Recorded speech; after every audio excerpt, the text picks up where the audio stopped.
पुण्यातील पूरस्थितीनंतर आता कोल्हापूर सावध झालंय। नागरिकांनी आपली वाहनं सुरक्षित स्थळी हलवली आहेत। कोल्हापूरकरांनी 600 ते 700 कार सुरक्षित स्थळी नेल्या आहेत। 2019 आणि 21च्या महापुराच्या अनुभवातून विशेष खबरदारी घेतली जाते। आढावा घेतला आमचे प्रतिनिधी सतेज औंधकर यांनी।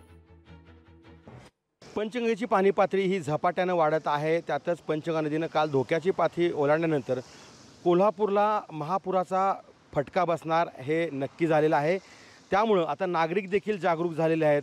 2019 आणि 2021 साली या सगळ्या भागामध्ये पुराचं पाणी आलं होतं आणि अनेक गाड्यांचं जे आहे ते नुकसान झालेलं होतं।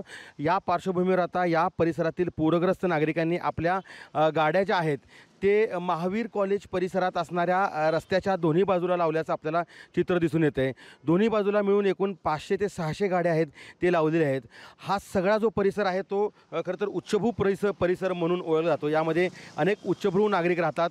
हॉस्पिटल्स या सगळ्या परिसरामध्ये आहेत आणि याच परिसरामध्ये जवळपास 20 फूट पाणी होतं ते आलेलं होतं। त्यामुळे आता नागरिकांनी दक्षता घेत हा जो रस्ता आहे तो कसबा बावड्याकडे जातो आणि या परिसरामध्ये सुरक्षित अशा गाड्या दोन्ही बाजूला पार्किंग केल्याचं आपल्याला दिसून येते।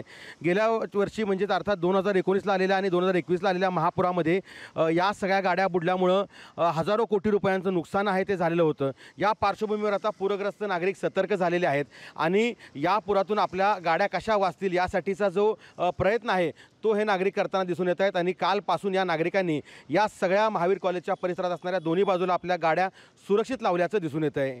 सतेज औंधकर, लोकशाही मराठी, कोल्हापूर। लोकशाही मराठी ऐका, पहा, जागरूक रहा।